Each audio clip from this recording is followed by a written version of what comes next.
Hey. So we're back again with another video. Last video, we did the game picks for week 4, and we went over our week 3 analysis.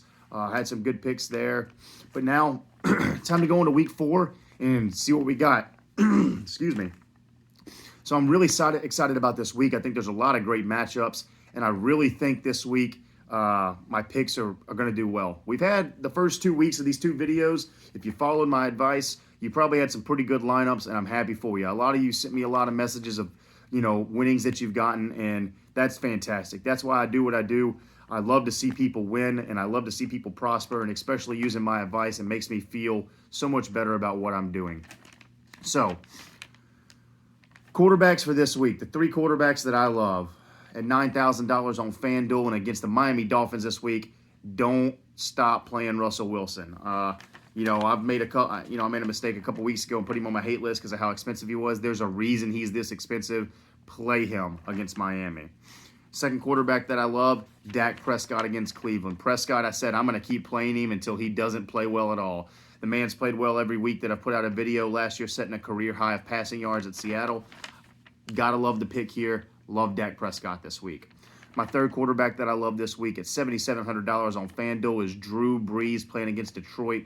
Brees I know he hasn't looked completely like himself this year, but he's starting to look better in my eyes. I think he had a pretty decent fantasy day last week, even though they lost. He comes back this week against Detroit. They smack Detroit, and Brees has a great fantasy day with over 20 points. Quarterbacks that I hate this week. Now, the hate list for the quarterbacks this week are just strictly because of prices on FanDuel. And the first one's Lamar Jackson. Lamar Jackson's only averaging about 20 fantasy points per game, but he's $9,600 on FanDuel. He's the most expensive quarterback on FanDuel, and he's playing against Washington this week, who's got a a mediocre defense. So why would I pay $9,600 for someone that's going to make up a sixth of my salary? I can't justify it, even if he goes off this weekend. $9,600, you need to leave yourself room to build the rest of your lineup, and I think that's too much right there. And the other one for me is Kyler Murray. He's $8,400. Cardinals didn't look fantastic last week, and this is kind of hinging on if DeAndre Hopkins is in or not. If DeAndre Hopkins is in, I may go back on this pick, but if he's out, I like the fact that I do not like the fact that Kyler Murray does not have his number 1 target. And with the way Kenyon Drake performed last week, you need to see him perform if you want Kyler Murray to do well. So I have him in the hate column just based off of injury and price. My sleeper quarterbacks this week, and I love this list this week. I tell you what, my favorite quarterback of the week, and y'all are going to laugh at me, but my favorite quarterback of the week is Ryan Fitzpatrick from the Miami Dolphins.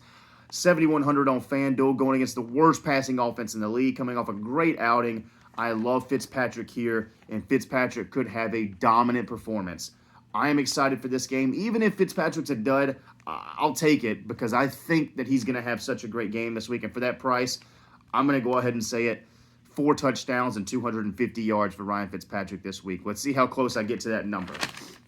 Then my second sleeper quarterback is someone that's been playing well the last 2 weeks and is going against a pretty abysmal Dallas secondary, and that is Baker Mayfield. Baker Mayfield's been playing pretty well this past couple weeks, and I like what he's been doing. I think that he has a chance to rise from the dead and have a great fantasy week, possibly even be one of the best fantasy quarterbacks. But for a price of $7,000 on FanDuel, how could you not buy Baker Mayfield at least in a couple of your lineups? So moving on to running backs. Now this week, the running backs are so stacked, kind of like they were last weekend. I like my picks this week. I love them, especially my sleeper running backs. If you are looking for cheap running backs this week, this is going to be where you need to listen up because I think I am 100% right this week and I'm hitting the nail right on the head. So my running backs that I love, until Alvin Kamara gets stopped, Alvin Kamara will be the number 1 option. I don't care the price. He'll be in my lineup. Playing Detroit this week, he won't get stopped. Put him in your lineups if you want to win the game. Then I'm going to go back on the Kenyon Drake train. He's down to $7,000 now. They're going against Carolina, one of the worst rushing defenses in the league. You got to get him back on track. The Arizona Cardinals need to win, and Kyler Murray needs to get going. So, therefore, Kenyon Drake has to run the ball. So, Kenyon Drake, my second running back that I love this week. My third running back, and possibly one of my favorite running backs, if not my favorite of the week, is at $8,700 on FanDuel, Dalvin Cook. Dalvin Cook going against that Texans rushing defense. They're going to need Dalvin Cook in order to win the game. Dalvin Cook had a fantastic game last week, and I expect the same out of him this week. Running backs that I hate this week at $8,000 against the Buffalo Bills defense, Josh Jacobs. I'll be benching you this week. Just in FanDuel, I just won't be buying you, not in a regular fantasy football league. If I have him on my team, of course I'm going to play him. But for $8,000 against the Bills, there's way better options out there, and I can't wait to show you all the sleeper options that I found this week.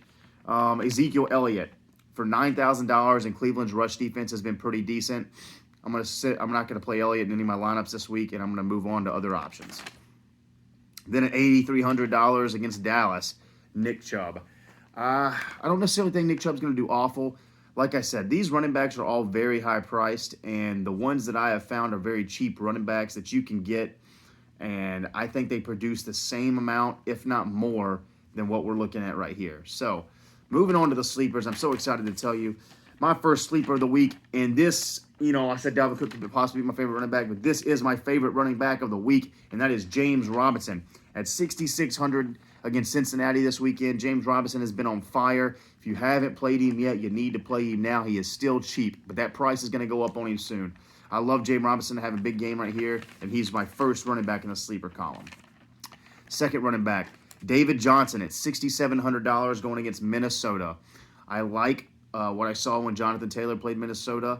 I like what I saw, when Minnesota got ran on by the Titans last week. And I'm going to like the matchup that I see this week with David Johnson because they're going to need to feed him the ball. So that's a good sleeper pick right there at $6,700. But there's one more sleeper pick this week that I think a lot of people are not going to play this guy. And that running back is Devin Singletary at $6,000 on FanDuel. This weekend, the Buffalo Bills are playing the Raiders, and Devin Singletary has been getting about 13 to 15 carries a game, and he's $6,000, and he's really cheap, and the Raiders' rush defense is so-so. So play Devin Singletary. That's all I can say. I think he is a great fit for a lot of your lineups. I'll be running a lot of James Robinson, Devin Singletary, Alvin Kamara, Devin Singletary, Alvin Kamara, James Robinson, Dalvin Cook, Alvin Kamara lineups because I've got some cheap wide receiver picks.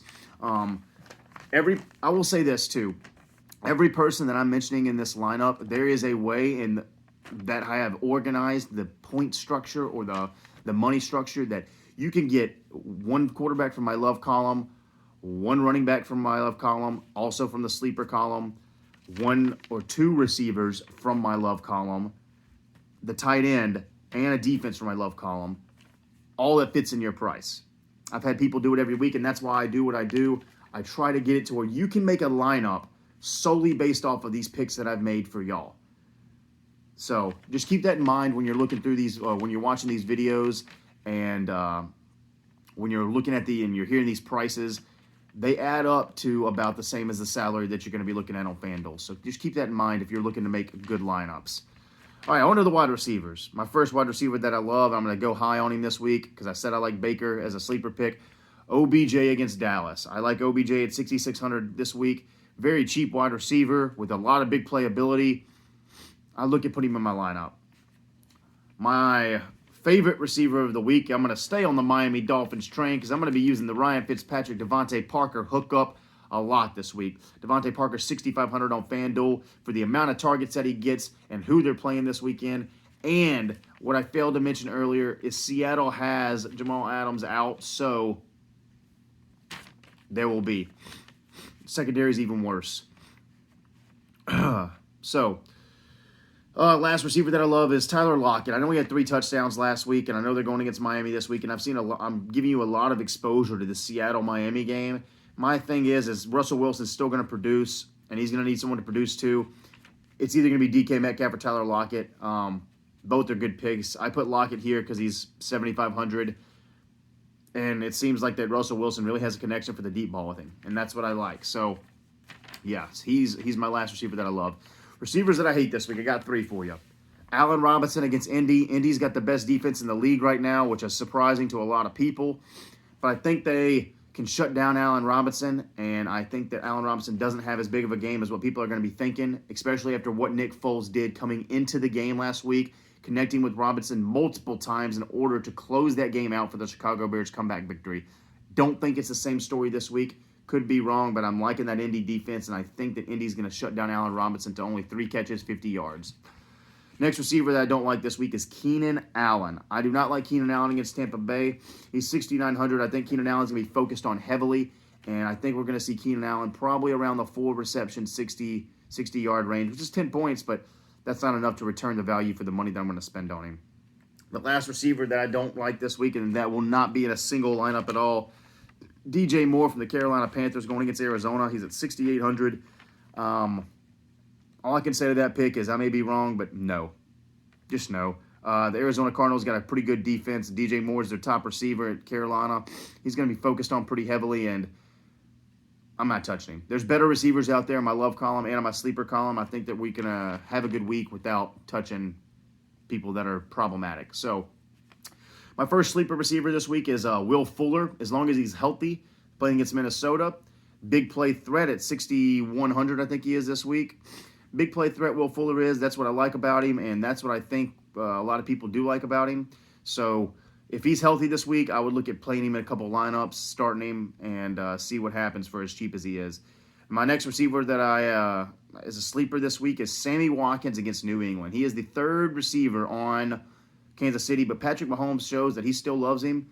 And for 5,600, Watkins could be a steal this week. Watkins could also come out with a touch. If you get 4 receptions, 50 yards, and a touchdown, that's a great week for Watkins, and I'll take that all day for that price.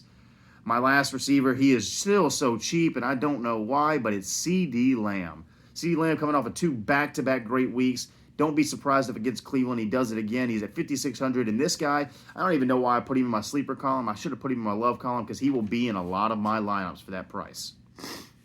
Now on to tight ends. So tight ends this week. Last week I told you Darren Waller, don't play him. Boy, was I right. But this weekend, Darren Waller, play him. He's going against the Buffalo Bills, who are not particularly great against the tight end. While they do have a great defense, the tight end has been one of their weaknesses. I like Darren Waller at 6,700 here, and he is a play this week. The second tight end that I love is Mark Andrews. I had Lamar Jackson in my hate column, but that is solely because he costs 9,600, so I can't really build a lineup of 9,600 at the quarterback position. I don't want to. They're playing against Washington this week. Washington's not great against the tight ends, and I like Mark Andrews here at 7,400, or I think it's 7,400, maybe 79. I like him to be a solid tight end. Tight ends that I hate this week, I hate Gesicki. Last week kind of disappointed me, and he cost 5,700, so I had to find somebody that I didn't like, and Seattle does have good linebackers, so they're pretty good against the tight end position. Second tight end that I don't like this week is Tyler Higbee at the Giants. For $6,000, I think there's just other tight ends out there that I'd rather go for, and that moves me to my sleeper column. A tight end that I love this week in the sleeper column is T.J. Hockenson at $5,400 going against the Saints this weekend. Saints have been, kind of lackluster on defense, and I think that T.J. Hockenson has a chance to have 100 yards and a touchdown this week. Could be a big play. My second sleeper tight end is at 5,300 is actually Jimmy Graham against the Indianapolis Colts. While the Colts have given up the fewest points to tight end so far this year, I do think that Jimmy Graham has a chance to have a good game against the Colts, because this will probably be the best offense the Colts have faced all year, which is saying something because it's the Chicago Bears. But Jimmy Graham will probably find a way to make it to the end zone this weekend, and that's why I like him at 5,300. On to the last and not least, but the defenses. 2 defenses that I love this week, Rams, Ravens. 2 top defenses on FanDuel. Can't go wrong with them with their matchups. I like those picks. Defenses that I hate this week, the New Orleans Saints against Detroit and the Buffalo Bills against the Las Vegas Raiders. I think those 2 offenses that I just told you, the Raiders and the Lions, who are both Raiders, just been playing fantastic, and the Detroit Lions with Matt Stafford are pass heavy. I'm not choosing a defense against that. Defenses that I think are sleepers this week, I'm going to say the Bengals defense. Even though in my last video I picked the Bengals to lose the game, who knows if Gardner Minshew just happens to throw a couple picks and maybe one of them goes for 6. I like them for 3,400. That's why I like them as a sleeper defense. I don't think they're going to do necessarily well, but for 3,400, if you really need to squeeze a defense into a lineup, that's one you can look at. The other one that I like a little bit better is the Arizona Cardinals this week against Carolina. 3,800. The Cardinals have been pretty steady with about 5 points or more every week. So, you can't really argue with that as far as defenses go. And I think that if you're really hurting in the defensive category, those sleepers would be something to look at. So that wraps up my Week 4 analysis of fantasy football picks and, helping y'all out. I want to say again, thank you all for your support. It has been much appreciated. We're really starting to build this channel. And, I do what I do because I love it, and I love helping people out with their knowledge and help them grow and help build this sport. Fantasy football is a sport to many, and it really spreads the love of football itself, and I think it's a big camaraderie thing that we can all just sit here and talk about fantasy football. I'm on vacation these next 2 weeks, so my videos I will still have them out, but they may be a little delayed. But thank you, everyone, and as always, go Colts.